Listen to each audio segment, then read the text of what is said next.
And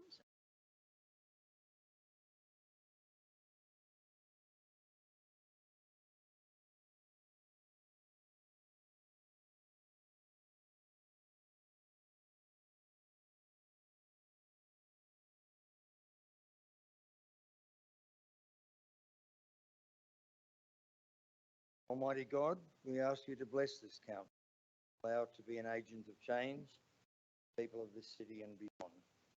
Direct and prosper its operations to the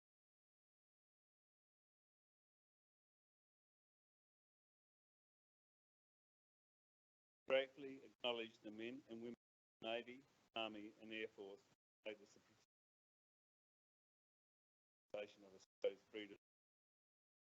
Also proclaim our gratitude to those who received.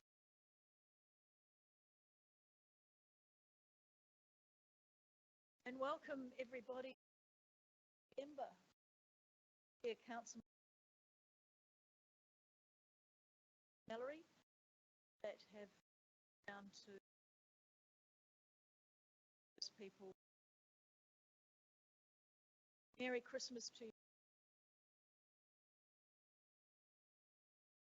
I'm going to be thank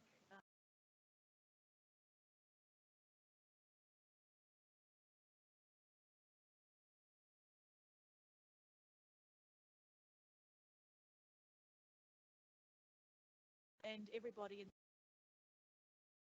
safe and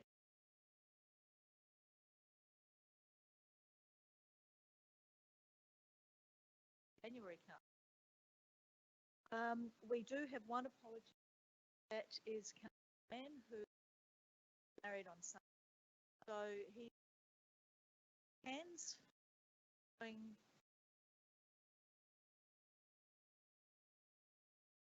There are no items adjourned or on the table. The first item, and that's minutes.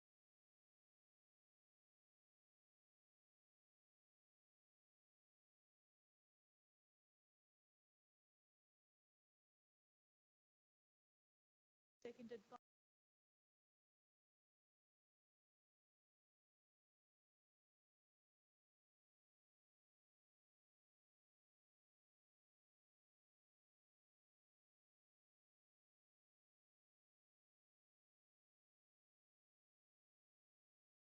don't have any presentations, don't have any questions in the gallery tonight.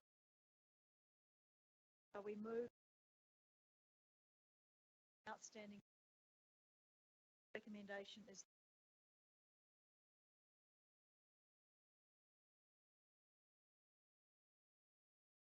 seconding that.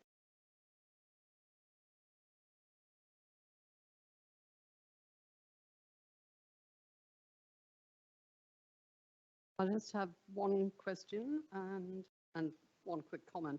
The question is, I'm presuming we haven't had any response from NAC in the correct naming of reserve.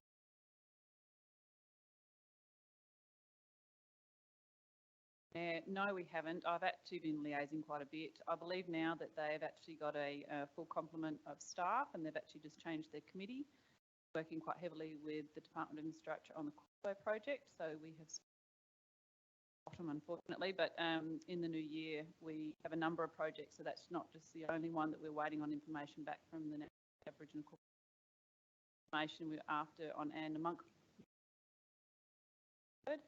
and also the naming of the bridge is another one that we're waiting on information in the new year. Thank you. And my comment was just to say I'm very happy to see how enthusiastic Victor Harbour Rotary Club is to be part of the Hook, Line and Thinker idea. Good to see they're behind that. Does anybody have any questions? Yes, thank you, Mayor. Actually, amazing. Just to mention what my question was about happening with naming of the Back Valley Bridge. I did have two questions on that though. Is the Narrandjeri Aboriginal Corporation the owner?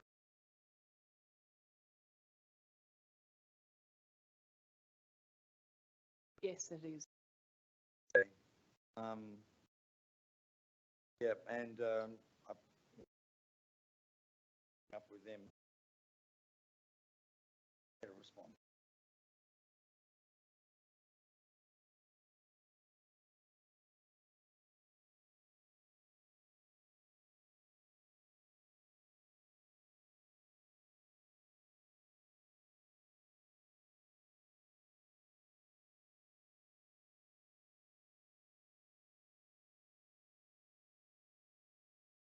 We move to 9.2. That's the nomination to the Dog Management Board. I'll do that recommendation on. The first one is receiving and noting the report. The second one is support. That way, Councillor. And second.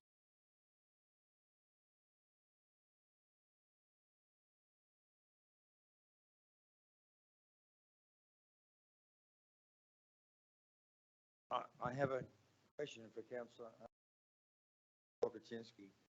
I fully support nation to this.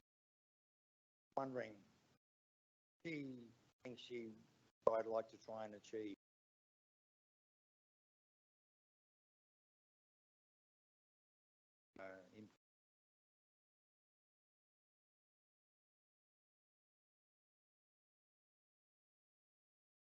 Thank you, through the Mayor. I'd have to firstly see what the direction of the board is in terms of what their priorities are.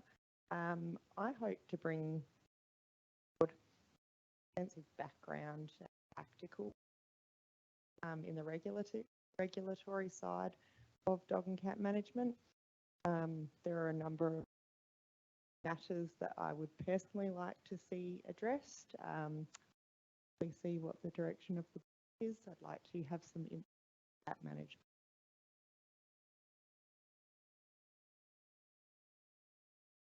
Just to perhaps add to that, I'm not going to be do the cat and dog management. Yeah, that's open for else.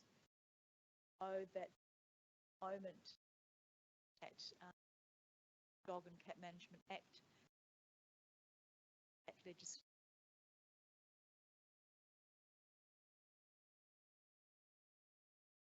DACO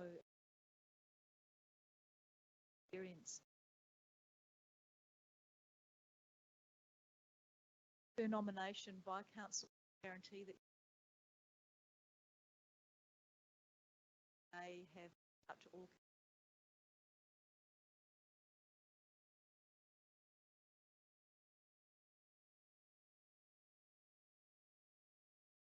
Any more questions?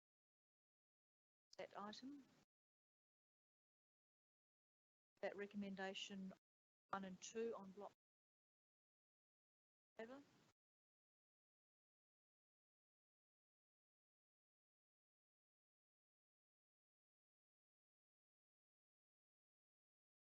We have community development, statistics for crimes against the person, against property. I'll do that recommendation.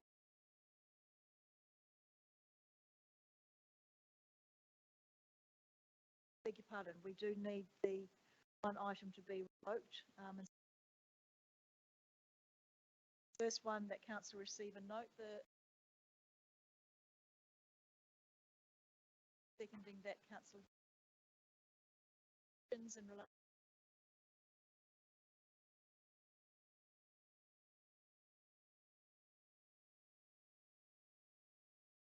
the second recommendation is that the decision made at the ordinary in December annual report discussions by have to be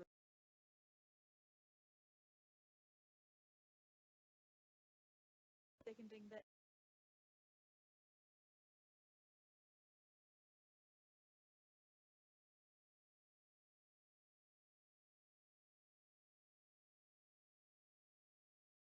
Yes, thank you, Mayor.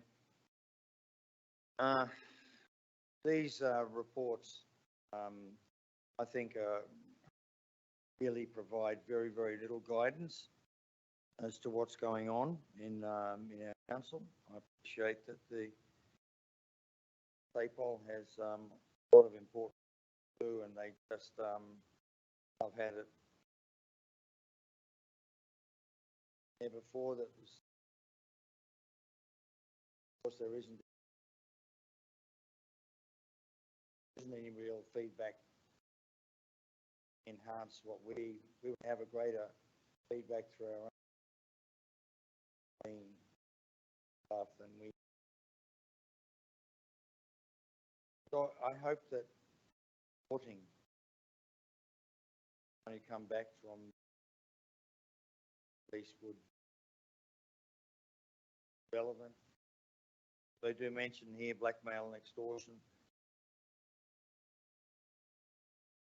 identity theft, and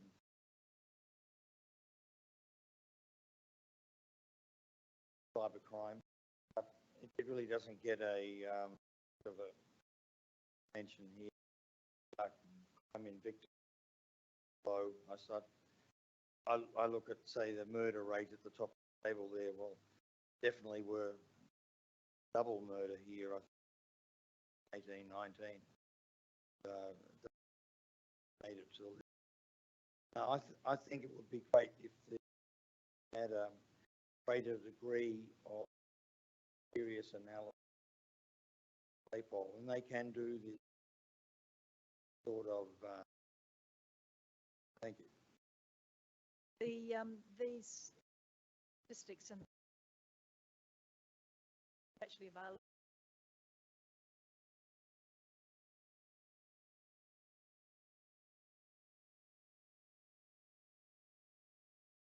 Through the Mayor, if I may, just to add to that, we recently received information. I've met with our new officer in charge for the Adelaide Hills and Flourio. And she's actually only been in the role for 4 weeks. She's already met with the Southern Hills LGA, because all the 6 councils are sitting in LGA 4 within her jurisdiction. Very keen to have more direct councils to give us direct updates so we can ask questions, and also hold public. I think the last public forum held here at Victor Harbour was probably in about 2019, where we had attendance from the Community Neighbourhood Watch and other items that the community can draw to attention to SAPOL or seek information. Road statistics, road safety is a major issue or concern with our residents, but we can then work directly with SAPOL and openly ask for if there's areas of information that we work together. We do work very well together. Prime example of that is just over the last few days with some arson in this area, where our public safety team worked directly with SAPOL, providing information of our CCTV able to retain, or they were able to. So we do work really well with SAPOL, but I think that direct presentation from the officer in charge will work well, and she's very keen to do that. And as in that was a very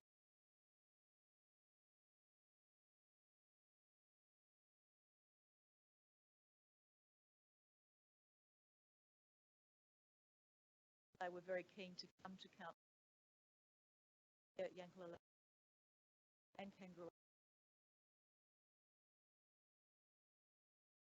issues that are very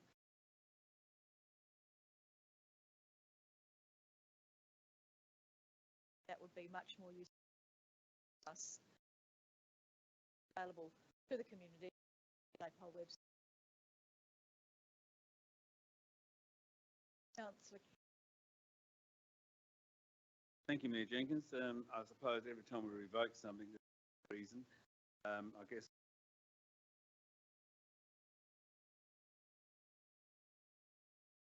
One of the elected members here back in June. oh yeah, I understand it's a good idea. Why was it the purpose behind? Thought it would have been.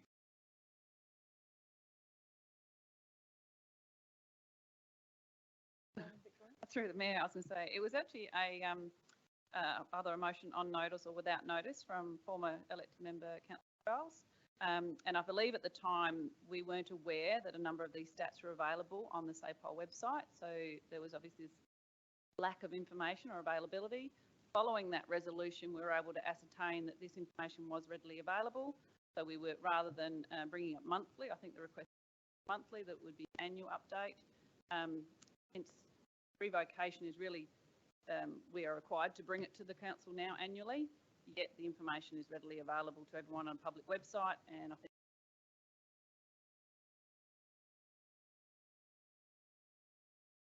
Thank you. Further question?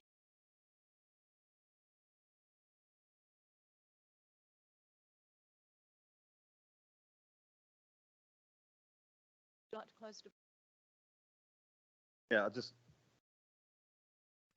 a comment with regards to following CEO's explanation there, and I think that a forum discussion-based sort of approach to this reporting, likes of which the CEO has mentioned, the most beneficial way of getting an understanding of what those and some of those little gaps in the statistics that we may see, and not get a real how on cyber crime is affecting our community and like. Also, one thing I do have noted is that that I feel throughout COVID, being in and around is that it has put police in more direct contact with our businesses and community members across the past 2 years. So I think there's an advantage there as well from COVID in explanation of what's going on from a policing perspective. So hopefully the new director of our police area that conversation, and it sounds like they will. back now to the floor? Thanks.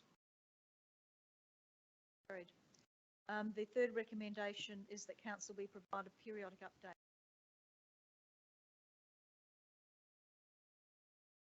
via the update that either weekly update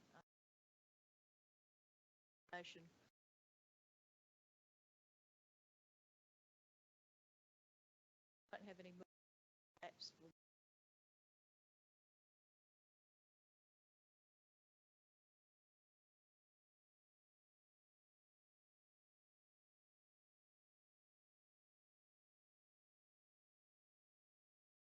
Lapsed.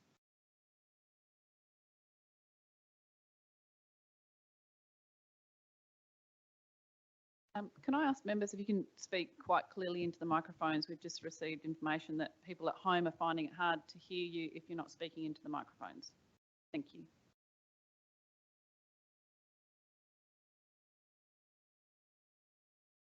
We now move to 10.2, State Planning Commission, and the recommendation, which I will do on block, is the first one is receiving the Land Division report, and the second one is concurring with the State Planning Commission of granting development plan consent said application.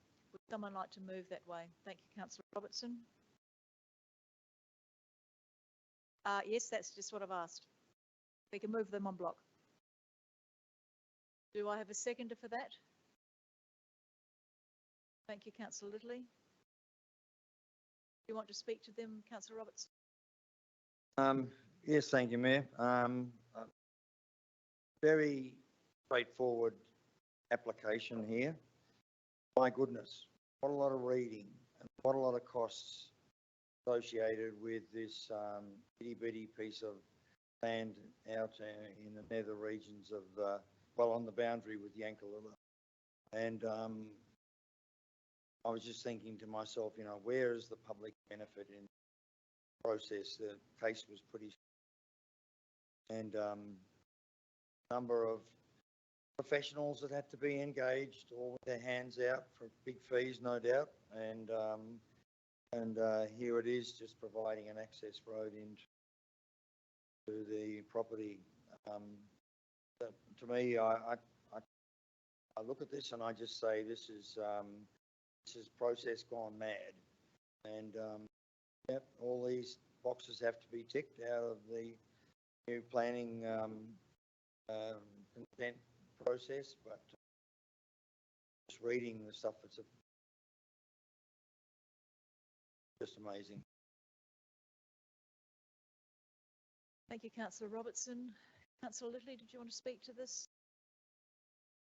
Only to say that while I have seconded this and will support it, I don't believe that we should be questioning the process that's gone through. Whether it's a very simple land division or a major land division, we have to follow charter, I'm sure, and we are, but I can't agree with Councillor Robinson on that aspect of it. We need to have follow stringent practices. That's what this is. Thank you, Councillor Littley. Does anybody have any questions or any further comments in relation to that recommendation on block? I'll put it to the floor. All those in favour? And those against? It's carried. Thank you. We now move to point 10.3, the South Australian Whale Centre Education Service Partnership. And once again, given that the first recommendation is receiving the report, I will do that on block. Would somebody like to move recommendation 1 and 2 on block? Councillor Kemp? I prefer to discuss them separately, thank you. Want to discuss receiving the report? And then the second one, not on block, do them separately. Right. Would somebody like to move the first one? Thank you, Councillor Hales. And seconding that, Councillor Robertson. Do either of you want to speak to receiving the report? Speak to receiving the report, Councillor Robertson? Yes, thank you, Mayor. The report here, I have a couple of questions about it. That this this whole expression of interest and the report that's come with it. I don't believe this was notified to the council before this went ahead. There were previous discussions on what was happening out of the old whale centre and the new visitor centre, but the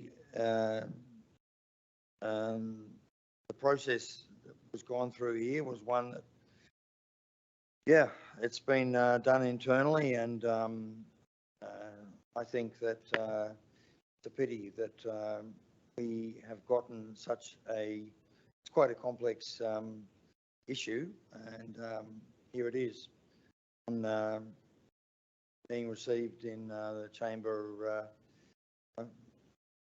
the last section of the year with the clear expectation that that we're just going to say yes. Councillor Robertson, when you say it was done internally, can you clarify what you mean by that?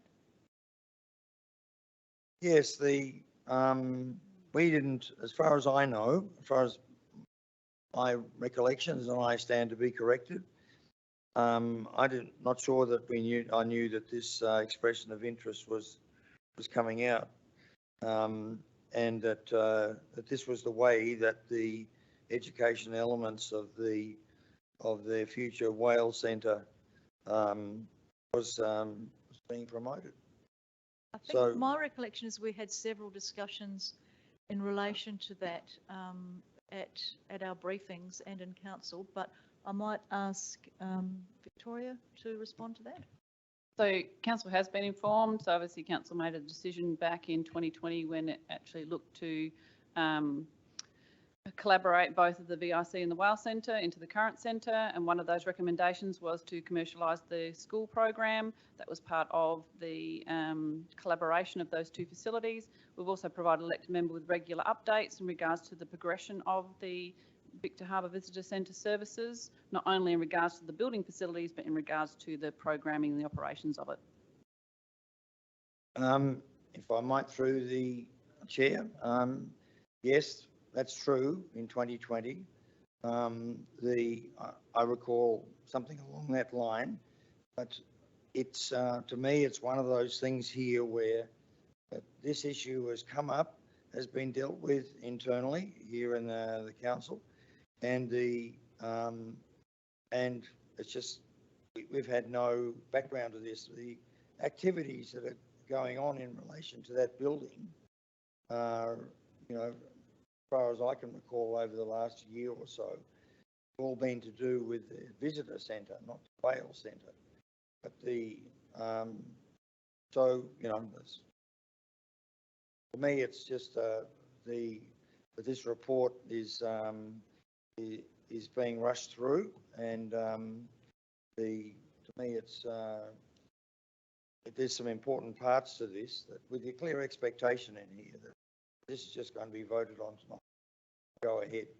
Through the Mayor, if I may. Councillor Robertson, there's no clear expectation that anything will be voted on when it comes to the chamber. We provide you information for you to make an informed decision. And if you had any questions, you have plenty of time to present them to the administration prior to tonight's meeting so we can be prepared and answer them.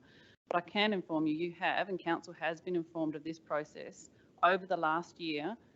The collaboration of the Whale Centre and the VIC is not just around the VIC, it's the two facilities, not only housing together, but the facilities operating together with a different operating model around the business operations and the commercialisation of the school program.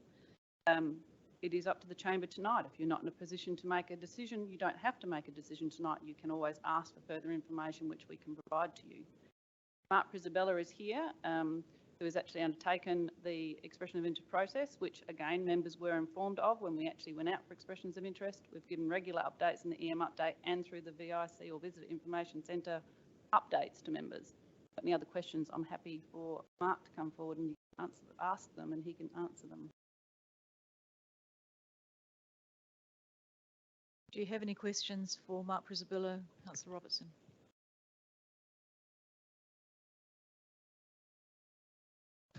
Because the next one is deal with the signing of the memorandum of sorry, agreement. Councillor Kemp wanted this done one item at a time. So we're just receiving the report. But then that's the only the next. Oh well, okay. We can debate the second one. Well, are there any further questions in relation to receiving the report? If not, I'll put it to the floor. All those in favour? Receiving the report? Those against? Thank you. Would someone like to move?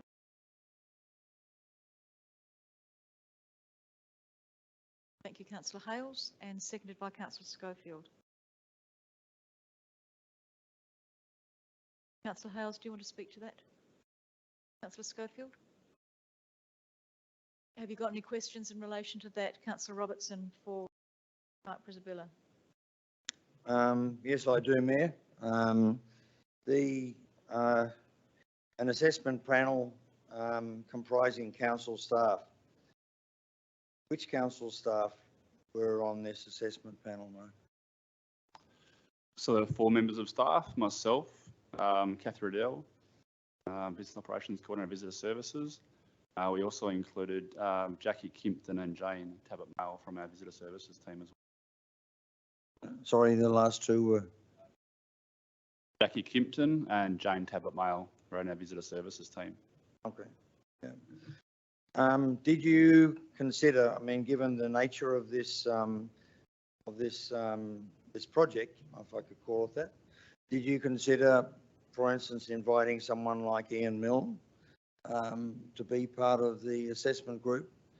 Because he's been teaching marine science down here for 50 years. It's his 50th year this year.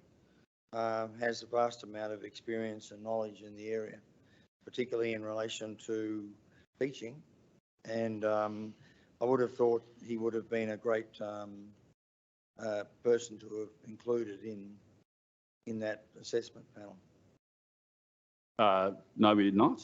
I guess the procurement process we undertook didn't require necessarily specialist skills in the area of marine science. You know, the applicants were required to demonstrate they had some experience and prove that.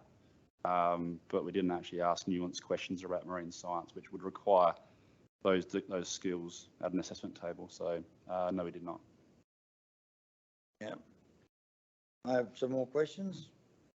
if they're related to recommendation 2, signing the memorandum of agreement. Yeah. Why was the memorandum of agreement drawn up between the council and the proposed winner of the bid before this had come to council? So it's draft. So the way we outlined the process in the expression of interest documents that went out to the public, and I remind you that the whole community was invited to actually put a submission in. So there was clearly articulated the process, and the process would be to draft an agreement to present to the council for consideration. So at the time of going out, we didn't know what we were going to receive, and so the nature of an agreement would determine a little bit on what the proposals we received were. So the document is still a draft. It's up to the council whether they choose to accept that or not.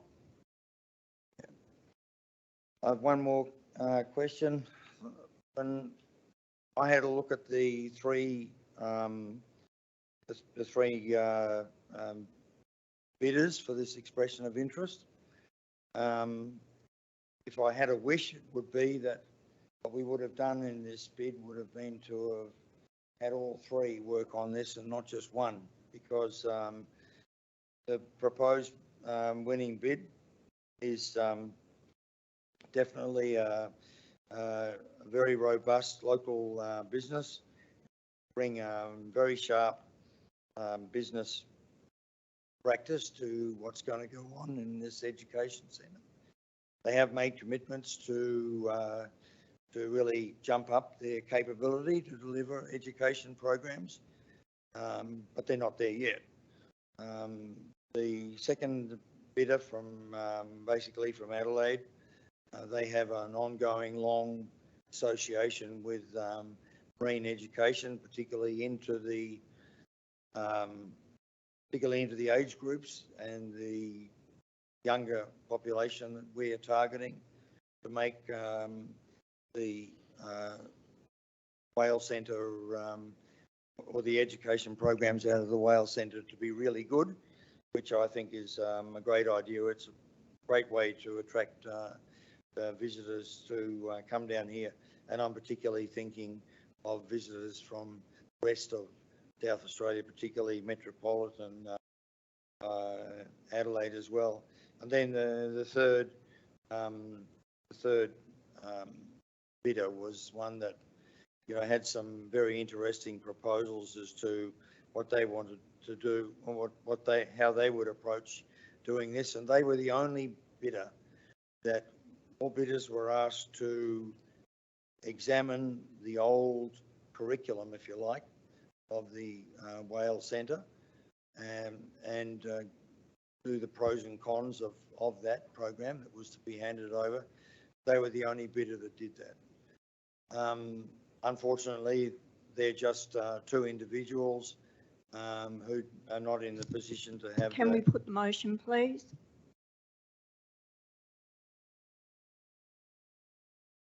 Do I have a seconder for that? Mayor, why is the motion being proposed? You've got to have a reason. No, it's a formal motion to put the motion. So if there's a seconder, then you all, and the seconder is Councillor Littley. Can I have a vote on whether the motion should be put? All those in favour of putting the motion?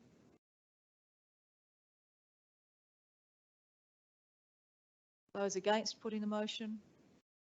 Sorry, that has lost Councillor Schofield. Carry on, Councillor Robertson. I'm almost finished. Councillor Schofield was a bit quick. So to me, the three bidders in this job here are all bring quite significant benefits, but this process we've been through has only there's only one winner out of this, which I think is a real pity. And as I mentioned before, I think one of the key issues down here is involvement of our education institutions, our schools. The high school in particular is a leader in this area. None of the bidders mentioned the high school and resources programs that they have. And so to me, it's a real pity. I won't be voting for this because I think this is a really important program. I think that it was well done, but in terms of the process, if you had to pick the business winner, yeah, you picked the business winner. But to me, it's a bigger game than that. And in terms of delivery of Wales Centre education services, I'm not sure that we instantly picked the best one, but I'm sure that that particular business will step up to the plate and develop or get hold of the staff to help bring that up to speed. But I think we missed an opportunity. And Councillor Robertson, there's no reason why the Big Duck tours are not able to involve the high school and work in collaboration with the high school in any of the work that they do at the Wales Centre. And certainly when this went out to tender and the community was informed, the high school and other people would have had the ability to also put in a tender if they'd wanted to. So, but thank you very much. Councillor Glasbrook. I'd like to move that we adjourn this item till after a workshop, because I believe there's going to be a lot of discussion and I'm not sure this is the right forum. So we'll move it and see what happens. A workshop.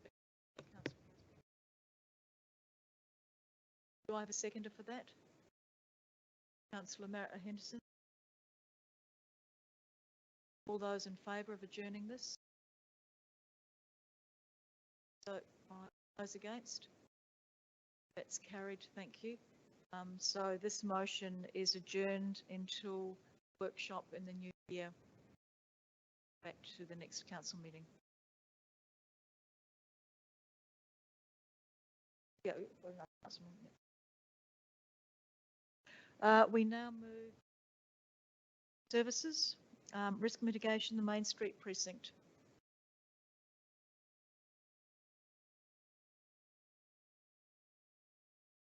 And the recommendation is that council receive and note the report. Moving that way, Councillor Littley, seconding that. Thank you, Councillor Henderson. That. Councillor Littley. Yeah, it's good to see a report's underway, and I understand that it's going to continue on. There's more information to come through. If you can just reassure me that that is the case. I note that some of the outcomes and actions from the specific incident, there's talk there with redesigning and retrofitting of garden bed edges or additional plantings to reduce the risk of future incidents. Can I encourage, as people go through this report or go through this process of investigating, to speak to some of the, and no doubt you are, speak to some of the traders down there who are witnessing the movements of people and where the challenges might lie. They have got some particular businesses do have some fairly good ideas on how they might be able to reduce the risk of trips in particular through the Main Street precinct. So, but this is ongoing. If I can be reassured that it is ongoing work and it will continue on, I'm happy with that. Thank you, Councillor Littley. Councillor Henderson, did you want to speak to it at all? No? Does anybody want to speak to it? Have any questions? Councillor Kemp? Thanks, Mayor Jenkins. I agree with Councillor Littley. The ongoing process here has to continue.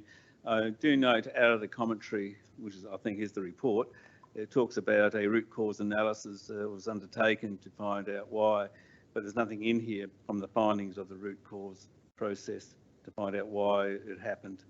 It talks about, all being designed and all within the certain compliance issues around alignments and current Australian design standards and that. But if you do a root cause process, you actually have to identify why that person tripped or fell over. So perhaps Jody could respond to that. Thank you, through the Mayor. We did do an inspection with the designers down there, and the main root cause was that people weren't taking the desired line of the pedestrian movements. And so some of the things that have been implemented is some additional seats were put in place to try and guide people into the paths for pedestrian movements. And as this report says, some additional plantings to go out over the edges of the garden beds so people don't cut the corners of the garden beds. But yes, we are looking at it closely and continuing to make improvements where we can. Thank you, Jody. I think sometimes when we look at these things with designers and that who have a vested interest in their design, we have our blinkers on in some areas. I think sometimes part of the process when I talk to people who have fallen over, the problem is that even though there's a different colour from the paving to the actual white gardening edging, but sometimes when it gets to ground level, it can be morphed into one. And that's why they don't see it. And that's why they trip over when they trip over the higher step.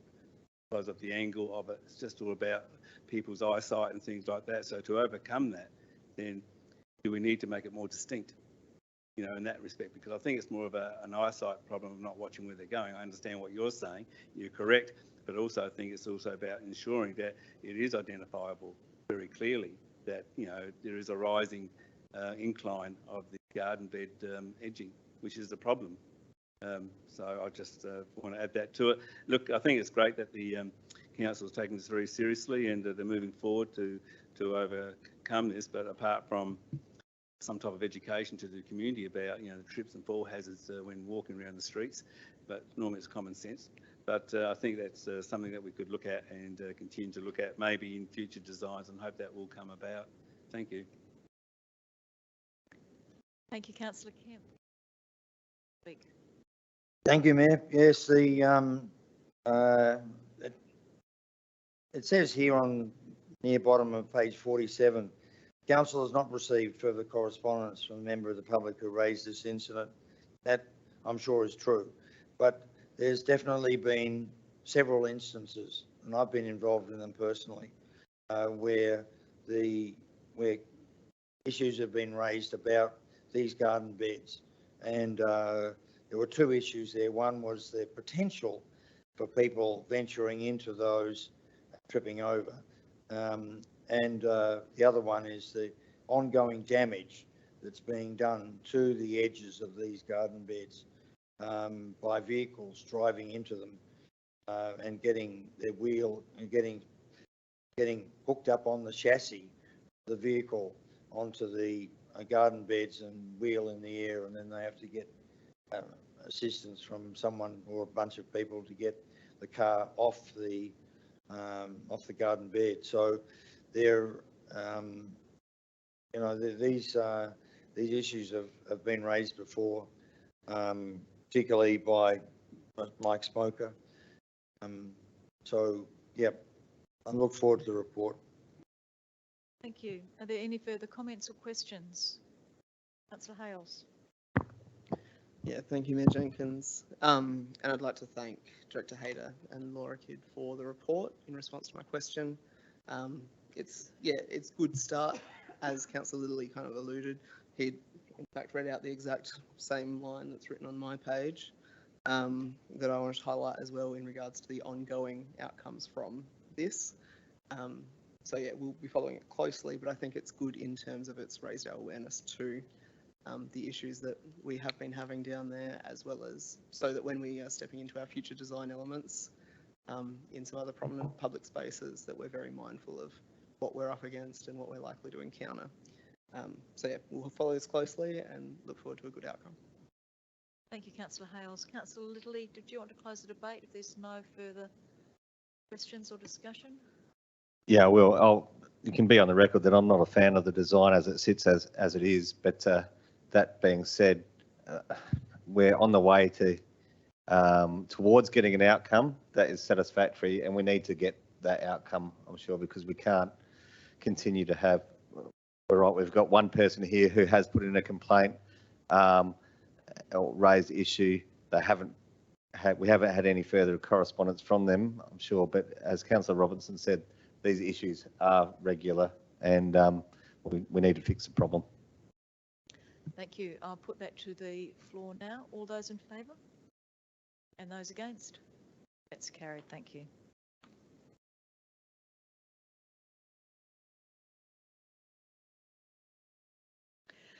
Uh, 11.2 is the update for you all, for us all, on the corporate systems review and replacement project.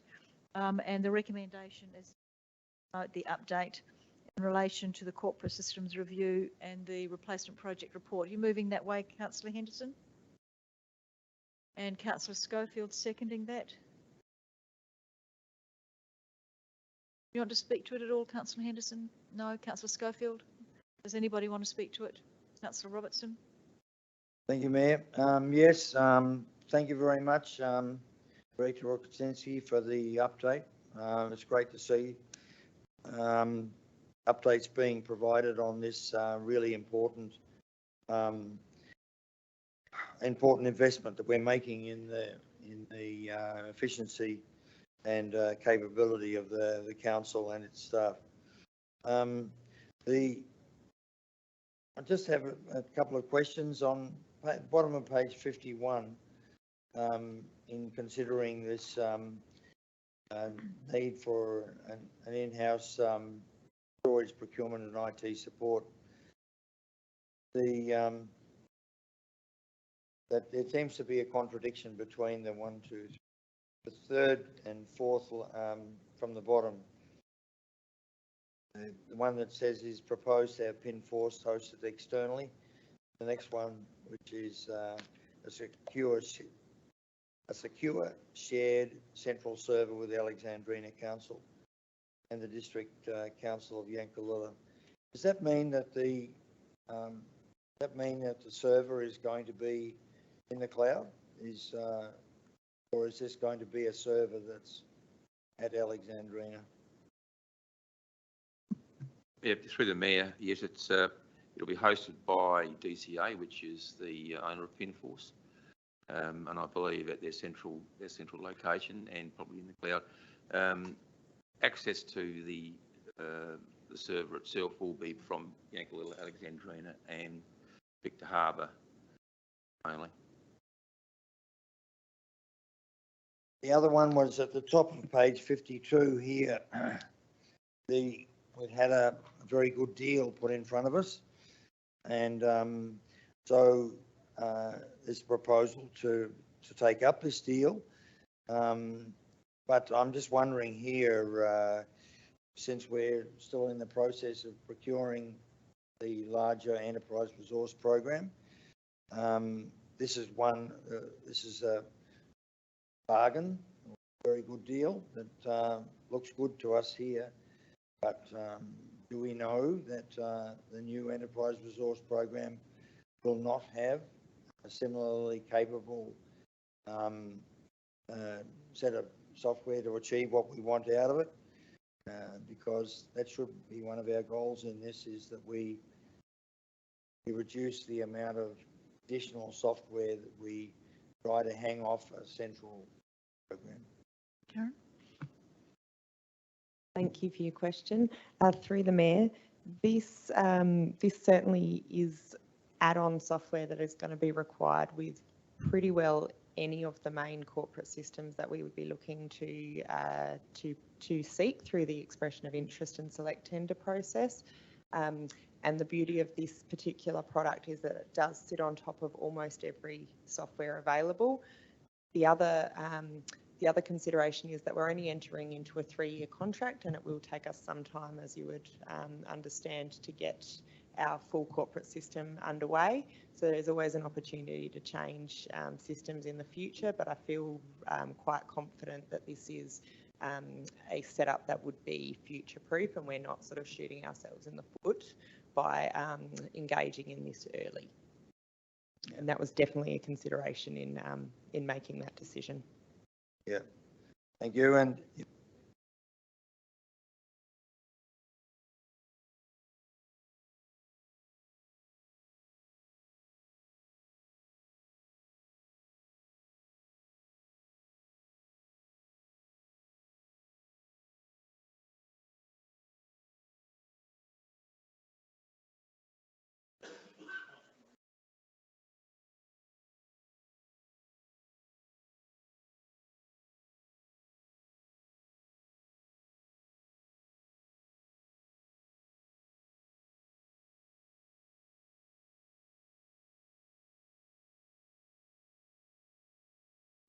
Thank you.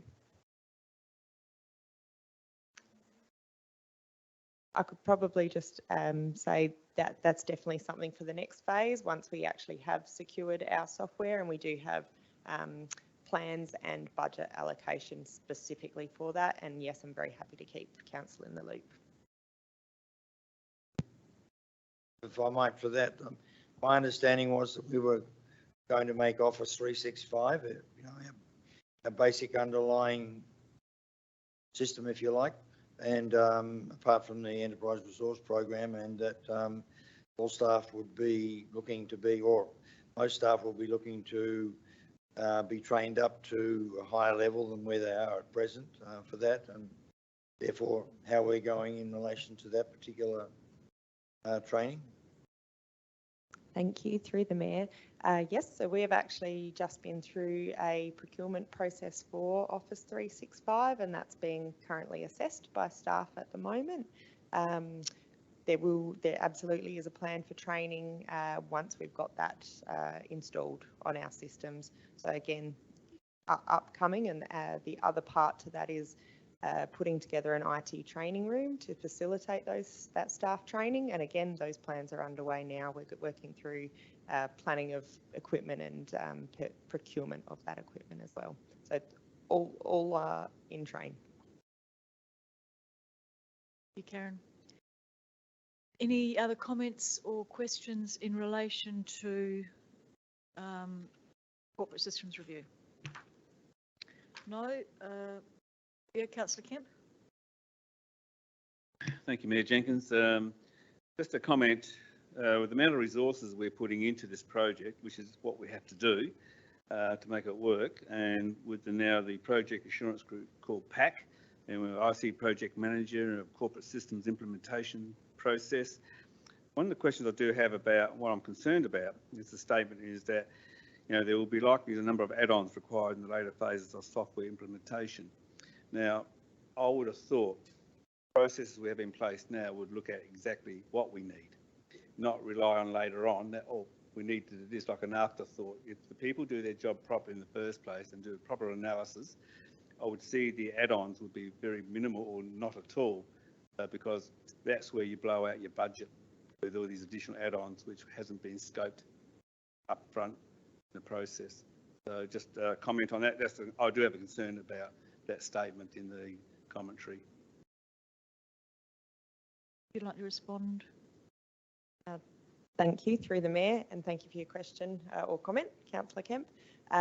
There's been an allocation in the corporate systems budget for add-ons, and the reason it is somewhat of an estimate at this point is because we haven't yet selected our corporate system, and depending on which way we go, some vendors or suppliers will provide a greater portion of the suite of needs that council has, and some will provide a smaller suite.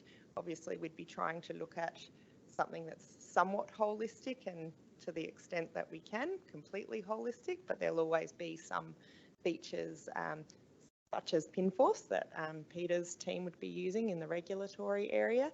That will always be a sit on top and just need to be able to talk to the systems that we've got and provide a greater next level functionality. So depending on which system we go with will depend on the extent of the add-ons, and we'll be trying to keep those to a minimum, but we actually work through that during this procurement phase. So we've only just done the expression of interest, and we're now moving towards a select tender process, and that's where we're going to work out exactly what those add-ons need to be. So that's where the scoping will come in to a greater extent. Until we know the product, we can't know exactly what they're going to be able to offer. Thank you. A follow-up question, if I may, Mayor Jenkins, to Director Rokoczynski. I appreciate what you said. That's great. But maybe I'm just simple in the way I think sometimes, that if you actually, before you go to tender, know what you want, you know who can provide it, then you've already done the process, in my mind, in that context. So I understand where you're coming from, and about, you know, there's always a possibility that there will be an add-on here and there because of, you know, something may have been overlooked or not quite meets the requirements, and you need to sort of have a plug and play one. But yes, but I would have thought that would be very minimal at best. No, ask you to respond to that. Yeah, well, Joanne. I can understand what you're saying, Councillor Kemp, and it probably hasn't been explained well in the report. We are completely aware of what we need. We just aren't aware of the organisation that can deliver everything we need, hence the term add-on. So the whole process of work we did last year in the corporate systems assessment process was to ascertain exactly what we need, what we know we need now. Sure, there may be some changes to legislation with other things that come into effect, but we are aware, very aware, because of that work that we did last year right across the organisation to determine all the things that we currently need now.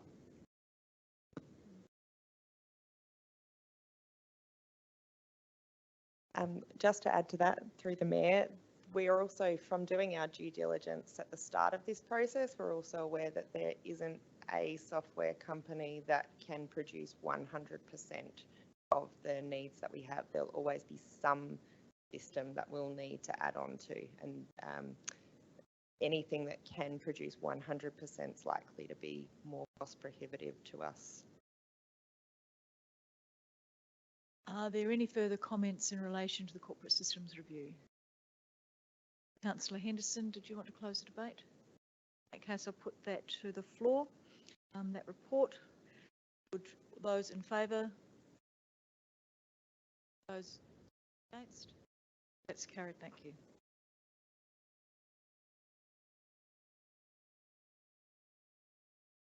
Environment and infrastructure. So we're at 12.1, the proposed road closure, the unmade road closure in Hindmarsh Valley National Park.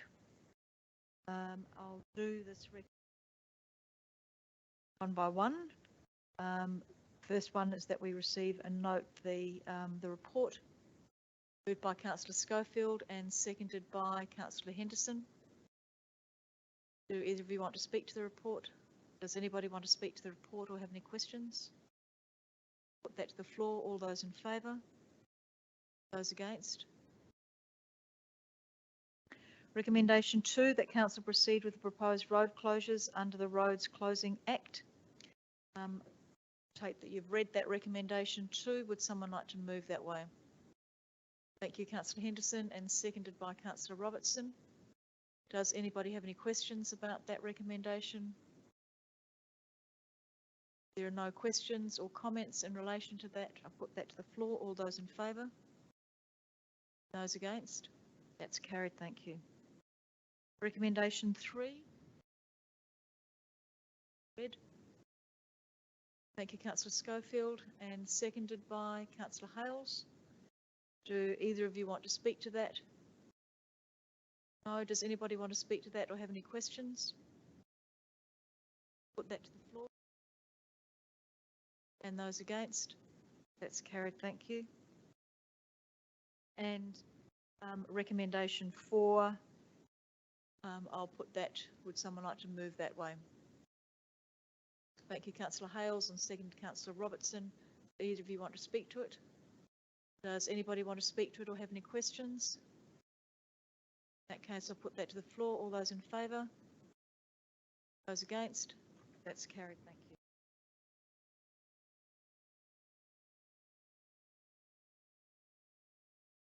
12.2, Crow's Nest Road speed limit proposal.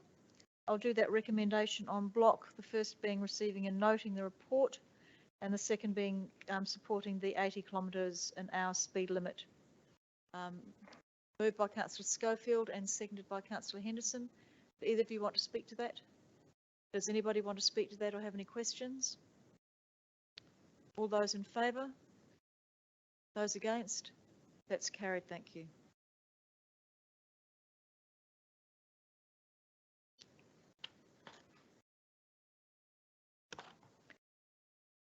12.3, the Coastal Adaptation Study and Strategy. I'll do that recommendation en bloc. Councillor Henderson, you're moving en bloc. Do I have someone to second that? Thank you, Councillor Hales. Do either of you want to speak to that? Councillor Henderson. Thank you, Mayor. First of all, I want to say what a great in-depth study this has been. I do have a question, and that's relating to stormwater, and the question is probably to the CEO through the Mayor. I'm just wondering where the stormwater management plan sits at the moment. with respect to the coastal adaptation study, because the study points out that some of the stormwater outlets sit at the back of the dune system, which means the dune system cannot be built up and consolidated with vegetation. And secondly, many of the stormwater outlets are situated at a low elevation with sea level, and with sea level rise will be increasingly impeded in their operation. And there may be an increase of inland flooding as a result. So I'm just wondering if our stormwater management plan, given that that came before this study, is taking all of that into account. Thank you. I'll just ask Kathy Hayter to answer that for you, Councillor Henderson. Thank you, through the Mayor. Thank you, Councillor Henderson. Good question. So yes, the Stormwater Management Plan at the moment, we are, the Stormwater Management Authority has asked for some rescoping, so we're just reworking on that, but it'll pick up again in February. So yes, there is opportunity for it to consider what is in the strategy. Thank you, Kathy. Are there any further questions, Councillor Kemp? Thank you, Mayor Jenkins. Yeah, one of the interesting things about this strategy that came up, it certainly works with the Southfront report, because they are interlinked, especially when you talk about the Highland Marsh and Inman River estuaries involved. If the sea level rises or a storm event, you know, the water out of those estuaries can't get out. But the Southfront report talks about, in consultation with this study, that, you know, there are certain streets off the Inman River and the High Marsh River, the residents could be inundated with water flooding. In the Southfront report, it talks about council notify these people of that. So is council going to be notifying residents who may be impacted through any sea level rises, storm events, which stops water flow out of these two estuaries, backfills through the stormwater pipes, etc.?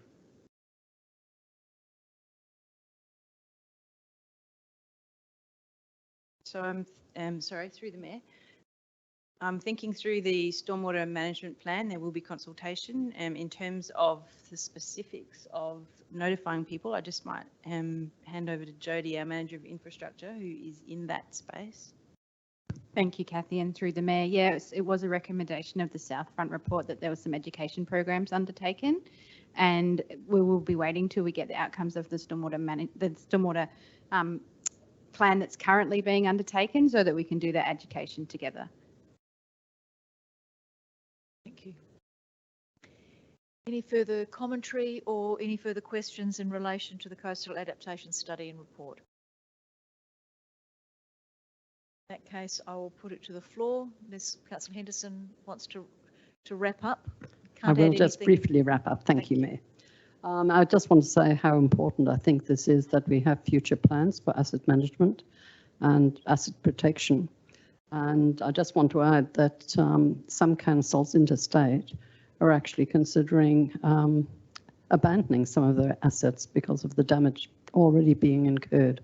So I think if we can, you know, think ahead and have plans and strategies in place, all the better for our community. Thank you. Thank you, Councillor Henderson. I'll now put that to the floor. All those in favour? And those against? That's carried. Thank you very much.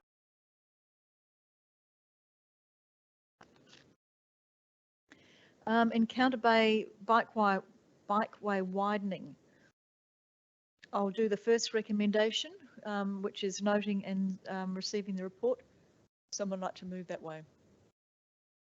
Thank you, Councillor Hales, and seconded by Councillor Robertson. Do either of you want to speak to receiving and noting the report? Does anybody want to speak to receiving and noting the report? All those in favour? Those against? There are two recommendations there. The first, proceed with the Encounter bikeway widening, Franklin Parade project, and the second recommendation that council not proceed with the Encounter bikeway widening until further work is undertaken to understand how the project can be designed and costed to meet the recommendations of the Coastal Adaptation Strategy. Councillor Kemp. Thank you, Mayor Jenkins. I'll move recommendation 2A, that the council proceed with the Encounter bikeway widening, Franklin Parade project in line with the original proposal. Thank you, Councillor Kemp. Do I have a seconder for that? Councillor Henderson. Councillor Kemp, would you like to speak to your motion? The reason, yes, thank you. The reason why I support this motion is because we made a commitment to our community who contacted us about health and safety using the Franklin Bikeway because of its narrowness, and we've gone down the pathway through our asset management plan, long-term financial planning to actually widen that pathway all the way through to the the Bluff boat ramp area. It's all about safety, ensuring that everyone who uses that, and there's a whole variety of people who use it, children on bikes, people walking their dogs on long leads, not short leads, cyclists, people on electric scooters or mopeds, for elderly, all ages. So I think we need to continue to work with the safety of it. As with the Yilkey area, where the adaptation study talks about we need to strengthen that seawall or some type of prevention there, has to be undertaken, but that's maybe 5-6 odd years away. Of course, it's all dependent on the weather and what happens with storm events over the next 5-6 years. But I think we need to maintain a healthy environment and a safety environment for our community. And it's only a small section of that may be altered at a later stage, depending on what type of works has to be put in place. At the moment, I think we should stick with what we set out to do, is to maintain safety for our community. Thank you, Councillor Kemp. Councillor Henderson, would you like to speak to this? Yes, thank you, Mayor. Yes, I agree with what Councillor Kemp has said, and I have to say I've been in two minds about this. Yes, we have made a commitment to our community, and we do want to widen this this footpath access path for all to use, and because of safety, etc. However, from the coastal adaptation study, we know that there's a high likelihood of this area being inundated with stormwaters and possible subsequent damage to this bikeway widening. So that's why I've been in two minds. So what I'd like to propose is that we go ahead with this, but at the same time that we should be considering some sort of defence against the stormwater surges and high sea levels. Along with that, at least thinking into the future as to how we protect that infrastructure that we're going to spend quite a lot of money on, and maybe be considering a rock wall structure to protect that investment in those assets.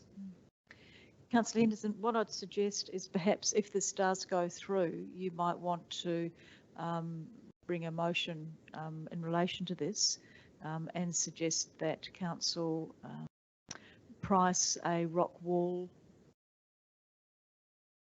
I'm just getting the words from a rock wall or appropriate engineering advice to protect the infrastructure, so that can occur. Jody might give me some appropriate words that you might be able to use.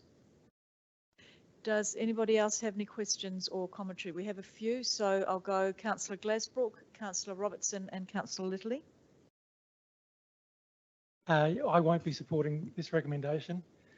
I think we would owe it to our community to try and do the job once and try and do the job properly the first time, rather than spending money now and potentially having to change it all later if there are significant changes from the coastal adaptation strategy.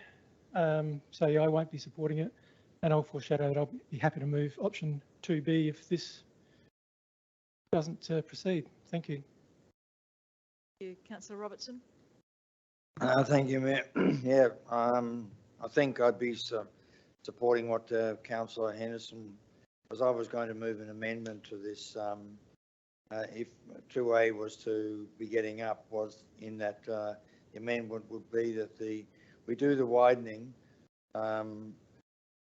for all but the picture on page 79 from near Fell Street to just past Ridgeway Street.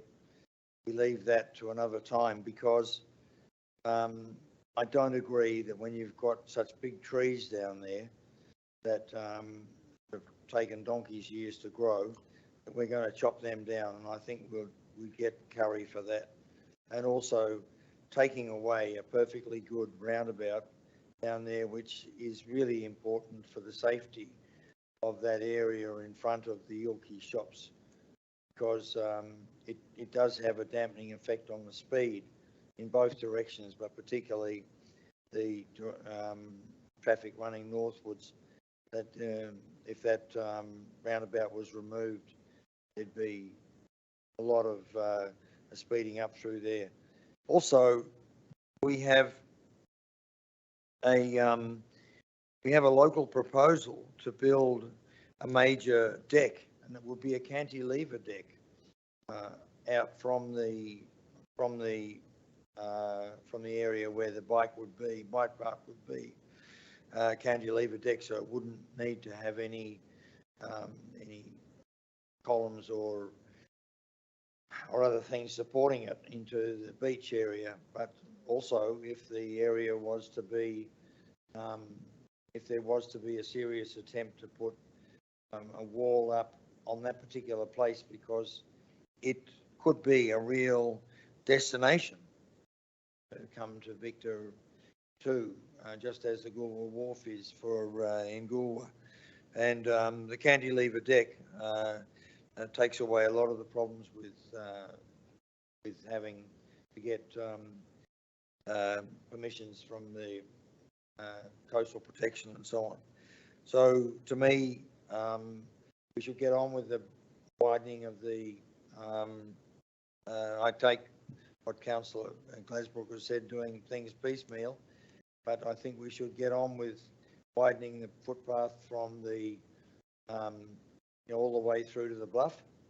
But I think with the 4 metre or 3.5, whatever it is, down there, but it wouldn't do any harm at all to be looking in the totality at what local people are proposing as developments for that area, which we haven't brought to council yet, but the CEO has been down there with the proponent of that, myself, David Kemp, to have a look at what could be done down there to make that really a destination within Victor for people to go to.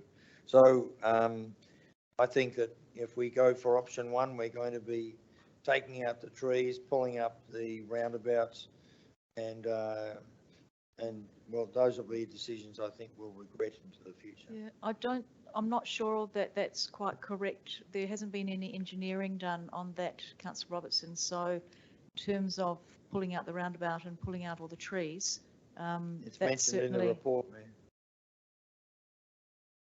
Kathy, can you answer that, please? Oh. Through the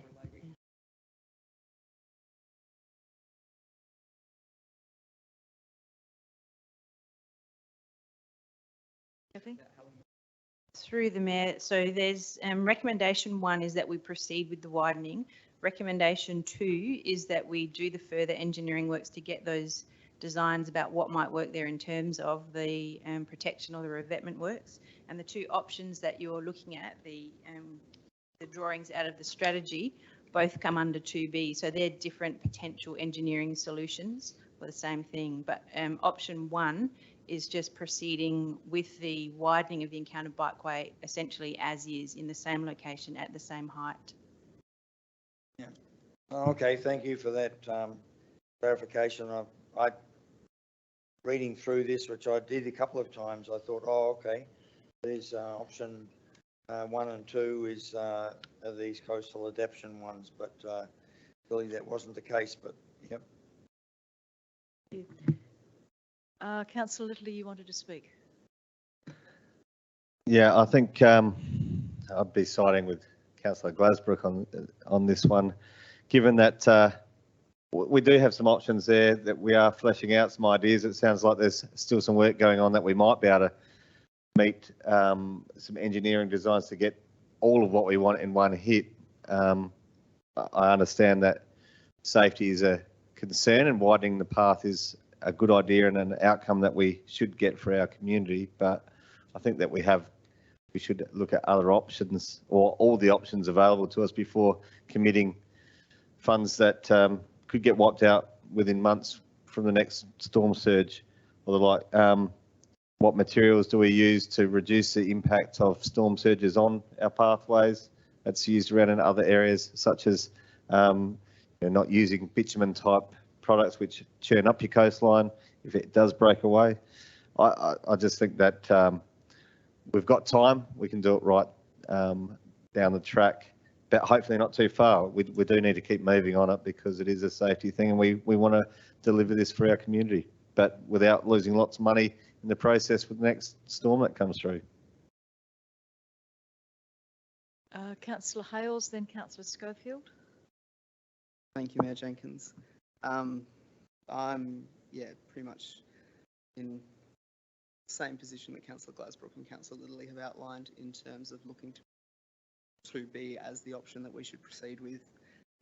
As was outlined by Councillor Glasbrook, if we're going to do significant engineering civil works in this area, we should probably do it once and not build a $150,000 pathway now that we might have to rip to pieces 5 years from now, because we want to also implement the coastal adaptation strategy that we just endorsed. So I think it would be prudent of council to hold off, especially when you're doing big figures like that, to just take a breath and go, what have we just endorsed? Let's look at that, how it works in, especially when it's clearly outlined here in the report. And then move forward with the more holistic picture for that specific area. As Councillor Robertson himself highlighted, there's even other options in relation to this area that are before council at this time. And so it would seem a bit premature to just jump into it just because we said we'd build the path. Yes, we're still going to build the path, but we're going to make sure that we build the path once and come back to it in 20 years, 30 years time when its natural life is at an end, as opposed to then having to destroy our newly built asset because we need to do other works in that area. So I won't be supporting this motion, but I would happily support if 2B were to go forward. Thank you, Councillor Hales. Councillor Schofield. Thank you. Look, yes, I've looked at both options, and I agree with my fellow elected members. I think we should wait. While we have committed to widen the path, I think we also need to be very conscious of our budget and our allocation, and also look at the future, because it has been noted that we will have some issues with the rising sea levels across the foreshore. And I think we should be planning right now at all of those low levels and looking at the options in which we can protect our city and the people that live in the city and their investments in their homes and that. So it's not just a matter of saying, no, we won't do this. I think we need to look a little bit longer term, and it would be good to see that we can put up perhaps a seawall like other cities have done, and know that they will stand the test of time for another 150 years or so. So I won't be supporting this motion. Thank you, Councillor Schofield. Councillor Kemp, do you want to, Councillor Robertson, have you got a specific question? Councillor Kemp will be closing the debate. Yes, I do. It's for the CEO through the Mayor. This at the bottom of page 73, we have at present, we have been awarded a contract, a grant for doing this work, and I'm looking for an each way bet. So saying that there are parts of this bikeway that I think have got very little chance of being bothered by sea level rise for the time being. Would it be acceptable to the State Bicycle Fund if we altered the bits of, given that it's an ongoing project, this all the way to the bluff? Would there be, would we get favourable consideration to using the funds that have been budgeted for this year, but to do a different section of the, I know it looks a bit messy, but at least the job has got to be done in sections anyway. So would we would it be acceptable for the bicycle fund to say, we do another section instead? Through the Mayor, we're unsure. Obviously, that grant needs to be quitted by 30 June 2020. So even if 2022, sorry, lost a few years. Time flies when you're having fun. Yeah, it's June 2022 that grant needs to be quitted for. We are well prepared to, depending on the council's decision tonight, go back to them and see whether we can reallocate it and utilise it on another part of the Encounter Bikeway.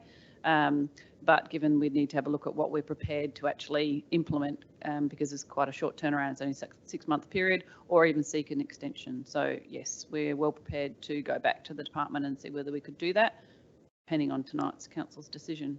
So, further question, do you need a motion from the council to do that, or you can do that without that? No, we can do that without our decision. We'd obviously come back to you once we were allocated where we could do it, and then we would look to progress. Councillor Kemp, would you like to close the debate? Thank you, Mayor Jenkins. Thank you, fellow elected members, for providing your insight and input into this project.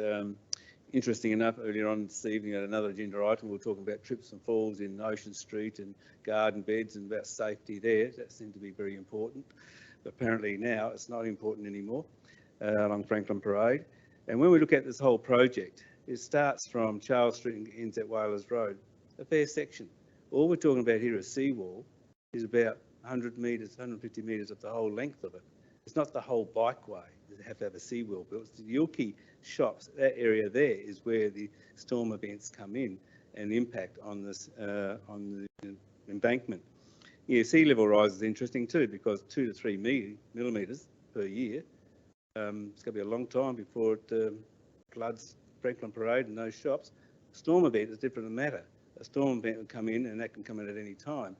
Now, this proposal is about maintaining safety and get it through. So the alterations later date through an engineering solution to protect that section of the beach and that area is will be very minimal in the context of it.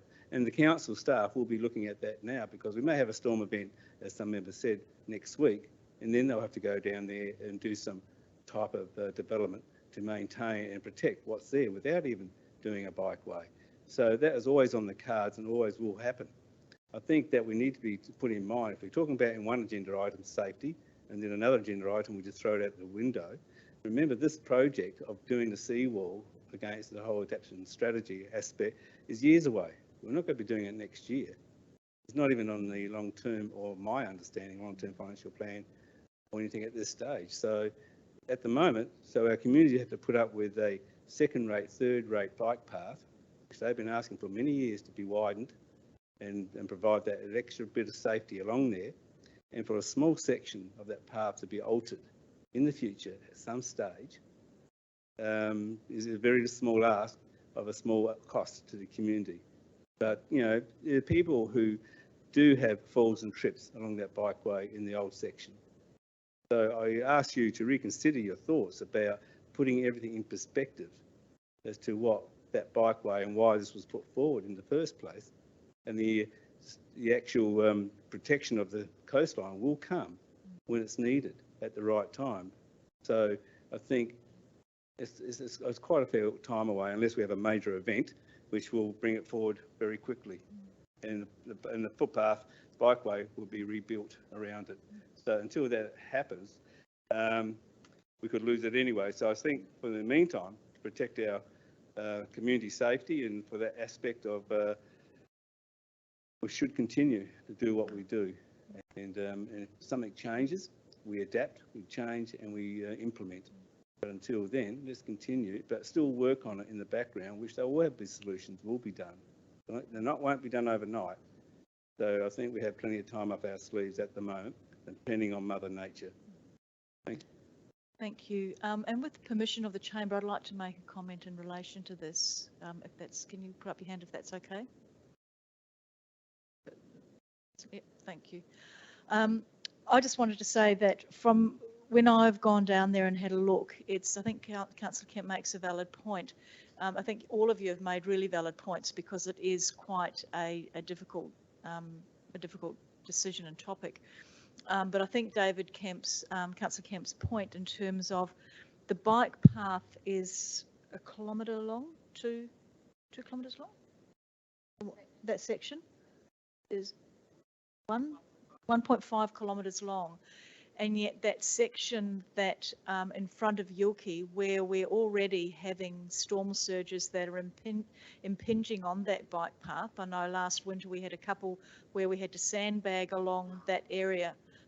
That was 100 metres, I think, or so that had to be sandbagged. So I'll check with Jody how many metres that was sandbagged in front of Yulki. And then extra stones were put in there to reinforce the wall. So that path is already being damaged there. And so for me, in making a decision, we need to look at, do we improve the safety of the path overall, and especially that safety of the path in front of Yulki by widening it, and at the same time reinforcing that wall, because that's going to have to be reinforced anyway, because it's already impinging on the path? Or do we wait, knowing that in the next winter and the following winter there's going to be increased storm surges which are going to making the path even more damaged, but do we wait until we then put the coastal adaptation strategies in place, where we're already putting the coastal adaptation strategies in place by mitigating some of those things now through those walls? So I can understand it's a hard one. Certainly safety is a priority. I don't agree that we're not looking after safety with our community. That's always a top priority. But I do think that we need to look at, what parts are we going to be doing? And it's just a very small part that is going to need that extra work done. It's going to keep on needing extra work done over the next few years anyway. That's all I wanted to say. I'm sorry the debate has closed, Councillor Glasbrook, because... Well, I'd just like to ask a question. It's a question. Well, I think it's unfair that you can have a very lengthy discussion after the debate has been closed.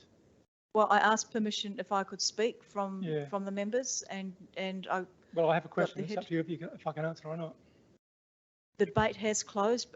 I'll ask the members then, if you're happy for Councillor Glasbrook to ask a question, knowing that this isn't... Yep, you can ask a question, Councillor Glasbrook, and then we will... It's just a question in relation to the timeline that some members have mentioned 5 to 6 years. I can't understand why it would take us 5 to 6 years to design this. So could someone give me an idea of what timeframe we are looking at? Through the Mayor, the 5 years is referenced in the strategy. It says that council should be doing something in this space within the next 5 years. That's referenced in the strategy. Not that it would take us that long to do anything, but that's what's referenced in the strategy. That's where that time frame is coming from. Thank you. I'll now put that motion or that recommendation to the vote. All those in favour? And those against? That recommendation has been lost. For a division, please. Can I have a division, please? For those in favour, please stand. Just give Karina a few minutes. Councillor Henderson and Councillor Kemp. And against is Councillor Glasbrook, Councillor Schofield, Councillor Littley, Councillor Robertson and Councillor Hales. That motion's lost. Councillor Glasbrook.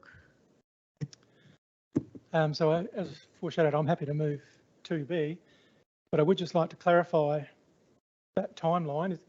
Could we include something in here that this could be done somehow sooner rather than later? And whether we need to mention the subject to the grant funding issues? Through the Mayor, it's difficult to put a time frame. Obviously, we'd need to address it because that area is identified. So we'd need to look at doing engineering designs based on the strategy. None of that has been done based on what the strategy is proposed, and then incorporated into Council's asset management plan and long-term financial plan. So it's difficult to put a time frame on it, but obviously I'm well aware of the urgency. We've got to do it soon, given that's an area that needs to be addressed, so it'd be a priority. In regards to the grant, again, that's just a matter of we need to write back to the state government in regards to that grant and seek permission if we can allocate it somewhere else. If they say yes, then we would bring back to the chamber to identify where that would be. All right, I'll just move it as is. Thank you. Yep, Kathy, Oh, just sorry. wanted to speak. Sorry, through the Mayor. Just adding to Victoria, there is money in the long-term financial plan for the seawall. It kicks off in 24-25 and then goes out from there. So we could bring that forward. But at the moment, we've got 100 in 4.5, 400 in 5.6 and 700 in 6.7. Kathy. Thank you. Yeah, Thank I mean, you. I would like to see it potentially brought forward somewhat. I mean, I realise it takes time. Do you want to move to B as stated? Do I have a seconder for that? Thank you, Councillor Henderson. Do you want to speak to that, Councillor Glasbrook? Councillor Henderson? Anybody want to speak to that? Councillor Robertson?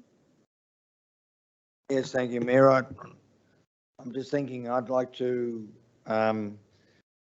we've talked about it here, but we haven't put it into this motion. I think it will be well, we'll be well advised to do that.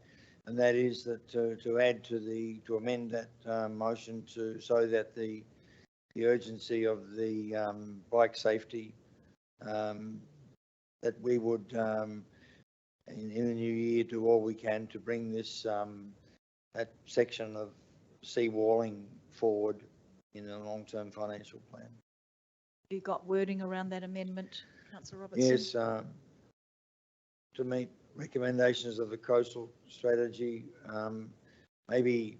Would you like one of the directors to help you? Yep, comma after the strategy, and that Do you want to vary it or amend it?